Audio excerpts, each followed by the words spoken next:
গুরু কপাল খারাপ হয়তো একেই বলে, একটা ছোট্ট ভুল পরিণতি ম্যাচ লস। একটা ছোট্ট ভুলের কারণে আজকে আরসিবি কে ম্যাচটা হারতে হলো।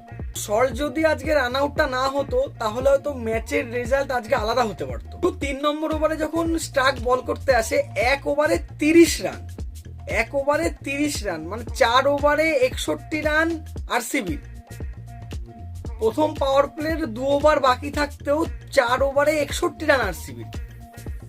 সেখান থেকে ছোট্ট একটা ভুল, সল্ট রান আউট। আরসিবির 4 ওভারে 61 রান থাকে, 7 ওভারে 74 রান, মানে 3 ওভারের মধ্যে 13 রান দিয়ে 3 উইকেট পড়ে যায়।